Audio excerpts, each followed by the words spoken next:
Sawadika, this is Thailand today and I am Kusuma Yotasamut.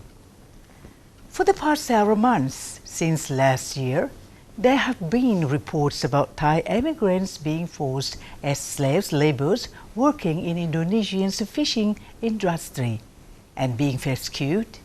Recently, 4,000 of immigrant workers were found left at Indonesian village of Bendina, the Maluku province, and its nearby islands. Some of those are Thai citizens.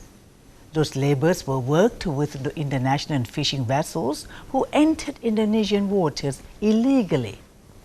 Some of those workers were believed to be trafficked. These incidents have placed Thailand under the European Union intense scrutiny.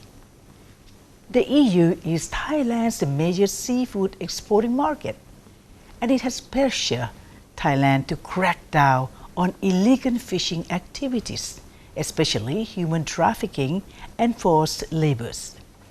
The EU has given Thailand until August to comply with its IUU rules or illegal, unreported and unregulated or IUU in fishery industry, or face possible sanctions combating illegal pirate fishing and modern-day slavery in Thailand was held in Brussels of Belgium last March. And Dr. Waraporn Pongpot, the Deputy Director General, Department of Fisheries, had participated. Thailand today decided to invite Dr. Waraporn to discuss about the EU threat and Thailand's fisheries in general. Please welcome Dr. Waraporn Pongpot, the Deputy Director General of Department of Fisheries. Sawadika. Sawadika. Thank you once again for your visit to our program. You're most welcome. Well, I'm sure that, I think your job is a tough job.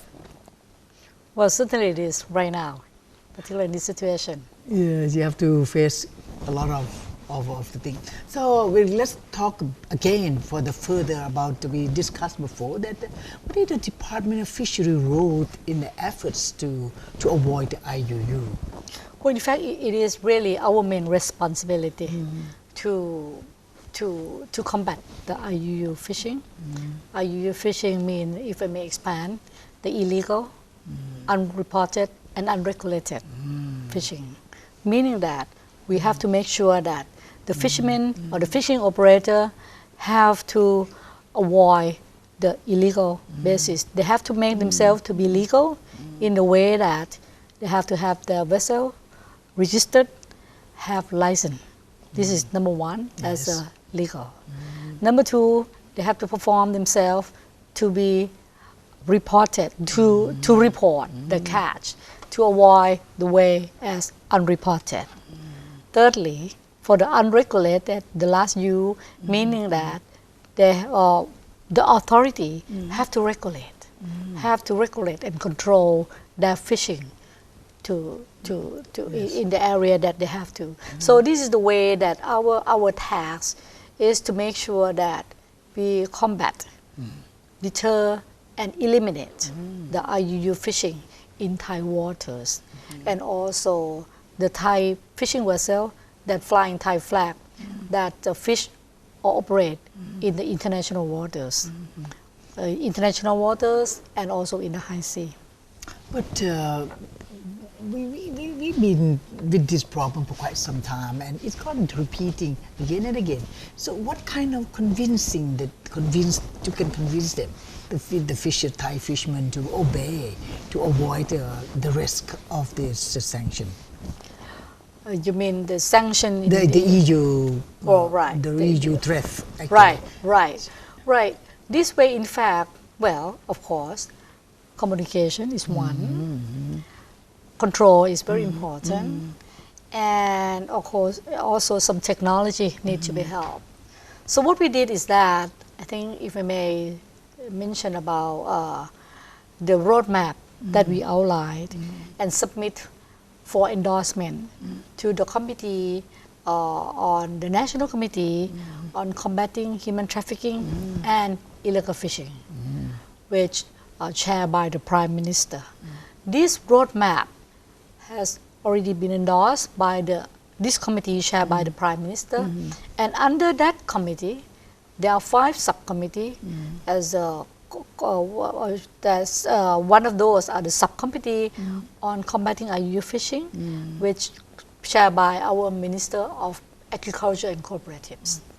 So, under this roadmap, there are 6 main activities that we put up with. Number 1 is the fishing vessel registration and licensing, and number 2 is the let me expand now. Yes. Okay. Yes. For fishing vessel registration and licensing is that we put up the 112 mobile units at the district level to provide service for the fishing vessel registration. We go out to the field, provide service for the vessel to register, and also issue the licensing. We don't work alone. We work with the other 2 agencies, with the Marine Department and also the Department of Provincial Administration to do so. Yes. We did this under this roadmap. We have done this since middle of January to the end of February. This one is working under the roadmap, but in fact, for this kind of thing, we have been working for more than 5 years since year 2010. Yeah. Okay, and the number of legal fishing vessels have been increasing since 2010. At the time, as I recall, is about 13,000 or so legal fishing vessels. Now it become to be 50,970 vessels. Right. It's increased significantly.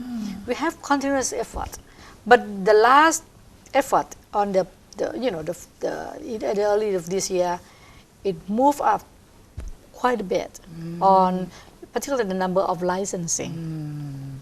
So this is number 1, to make fishing vessel legal. Number 2 is very important, legislation. The Fisheries Act. At the time, I have to admit that the Fisheries Act, the previous one, is quite old. The one that we use is been we've been used since 1947. You can imagine, very old. So we revised that. It is so much different between the old and the new? Oh, very much different. Oh, really? Very much different. You can imagine that at the time, 1947, it's something about, artisanal fishermen go out to fish anywhere. It is talk about the licensing, the small fee, and 67 years ago, you can imagine how big different it is.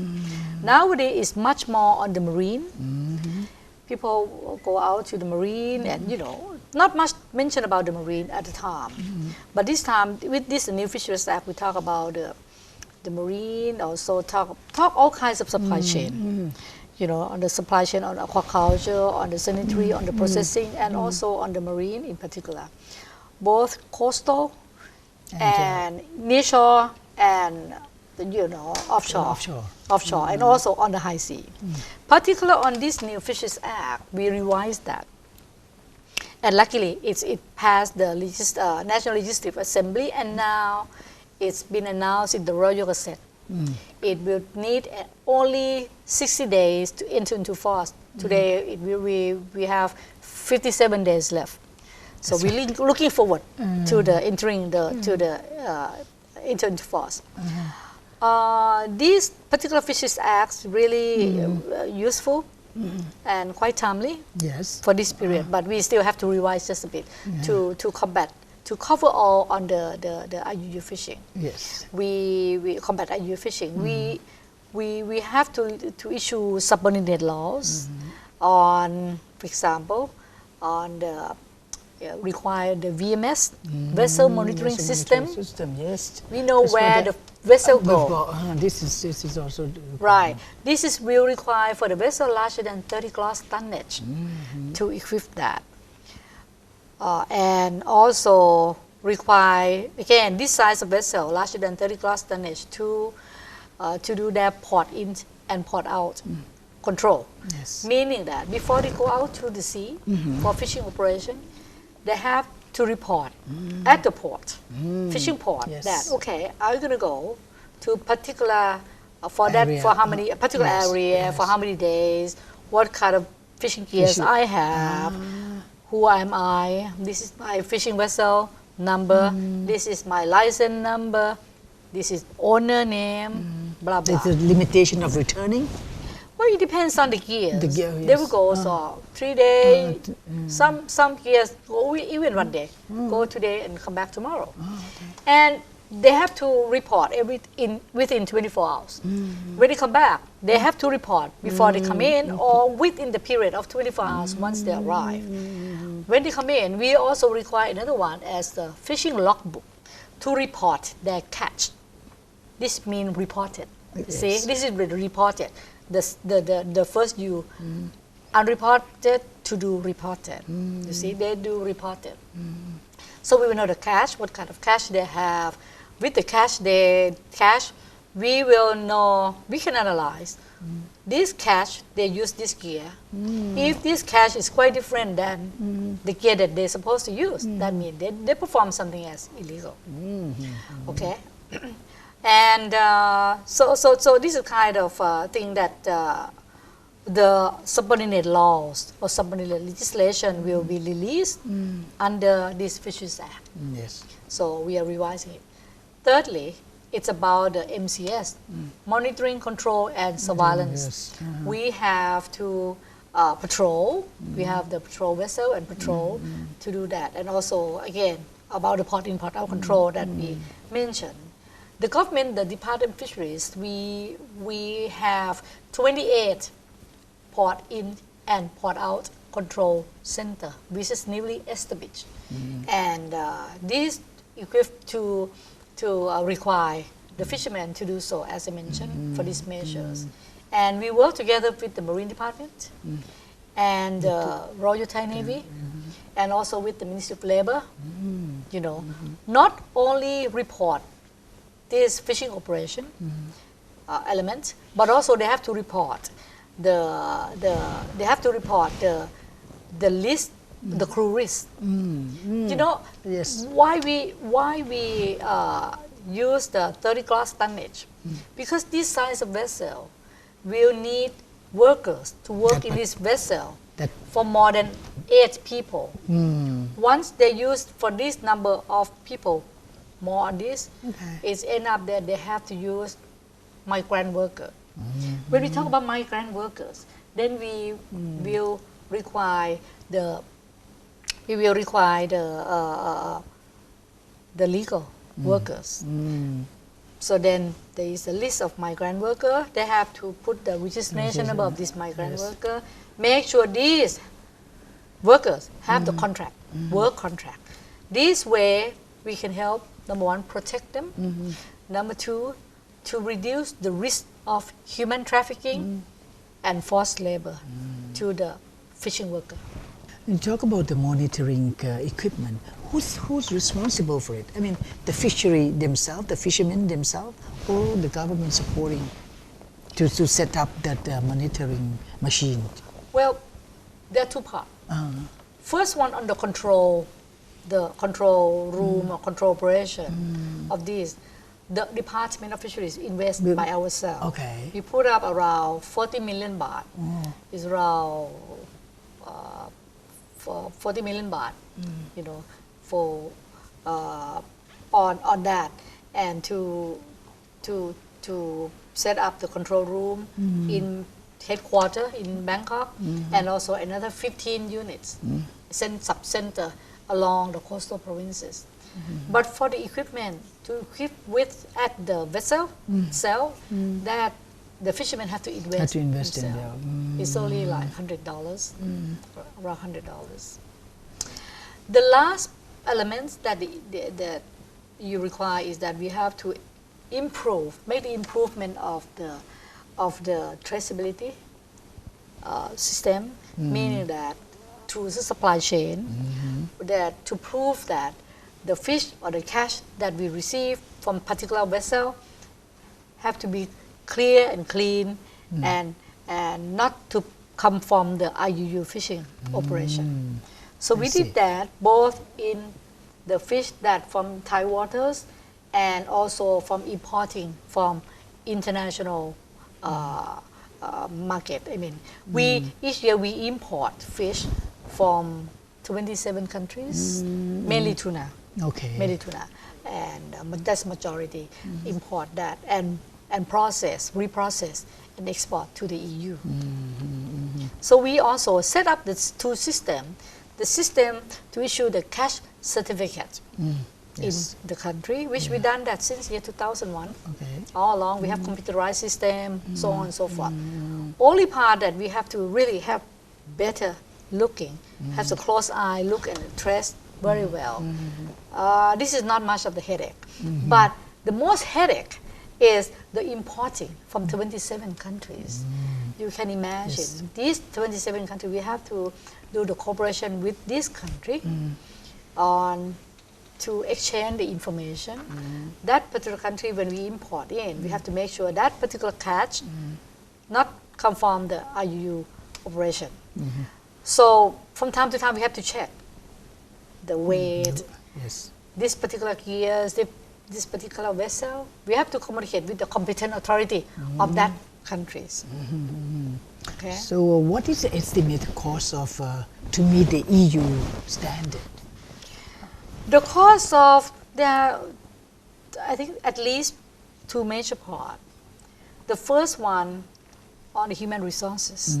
Okay, I cannot count now as the monetary term, but within the Department of Fisheries itself, it requires people in the headquarters, various divisions, I think at least, as I can count, at least 50 people time. Oh yes. 50.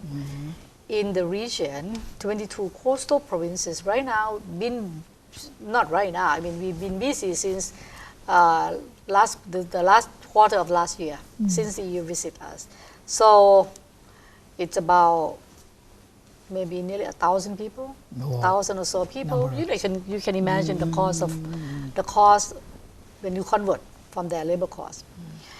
For the monitoring term, this is only the Department of Fisheries, but we have communicated with the Marine Department, the Royal Thai Navy, blah blah. So many plus.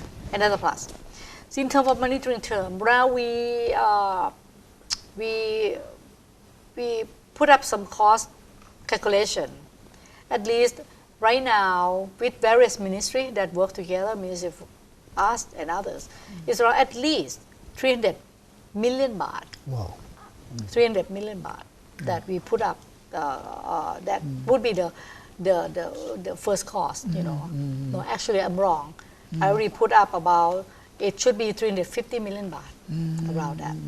So this is the initial part. How about if we ignore the EU?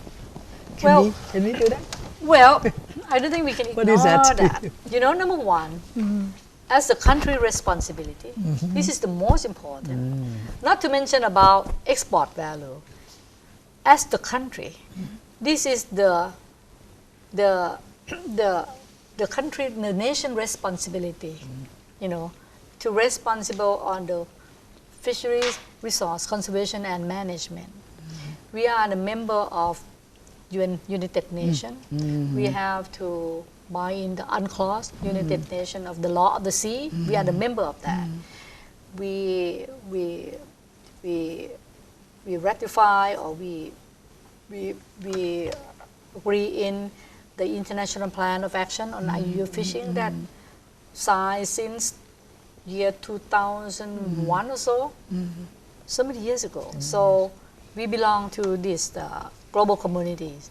So we cannot ignore that. Apart from that, as a flag state, Thailand as a flag state, we have to perform legal, perform all those. As a coastal state, we have to protect our resources and make sure that and as a port state, we have to protect all the product that come from fishes product that come from the foreign vessel. Yes. Have to be legalize, legal non-IUU product perform not to perform IUU fishing activities. As the market state, we also have to do that as a market state measures as well. When we buy in, we have to require non-IUU. For the port state, we have to really, once the vessel arrives, we have to be on board and inspect. And this is the kind of thing that the new Fisheries Act have that measures, allow us to be able to step on the vessel, the foreign vessel, and inspect that. Oh, we have to step on that. Right, we have to do that. But we will adjust a little bit in terms of the revise the law to enable us to even have a more strength to even reach out to get more information to the country that our vessel go and fish in that particular country. We should be able to get information, we call long out. That's what we are thinking of. So we really will prepare on that. Oh, I'm glad to hear that, because how about other countries? Do they also facing the same problem with us? Because we own a fisheries. I think many countries around the region, you may heard South Korea and the Philippines. But they seem to be escaped from this sanction. This is imposing. They've done the job already. Yes. They used to got the yellow card as well. That's right. Like the Philippines got for 11 months, and South Korea 18 months. But they improved quite a bit. Same situation. They have to improve the law. They have to modify the law. They have to develop the NPOA, the National Plan of Action on IUU fishing, and VMS, Vessel Monitoring System, and also the traceability. Listening to you, so we have a few minutes left here, and you have to confirm to the rest of the Thai people, but also to foreign audiences, that how are we going to escape from this harm? Of course. Of course. This is the top policy of the country. Okay. The Prime Minister himself taking care of this very seriously. This has come from the top policy. Yes. The Deputy Prime Minister in charge also look after this by himself. And various ministry help each other, particularly the Royal Thai Navy. Very good. Only recently, just 2 days ago, there was the NCPO order to issue the order on combating the IUU fishing. Thank you very much, Doctor. I hope you have everything out to tell to the people. And is there anything to say, or because you already confirmed, so we all can rely on you and the fishery department? Sure. For it. If you would like me to say something, I would like to say that I can confirm on these measures that we are doing. We are quite confident that we would be able to achieve that. This is not an easy task. It's quite complex, and it requires various coordination and implementation with various agencies.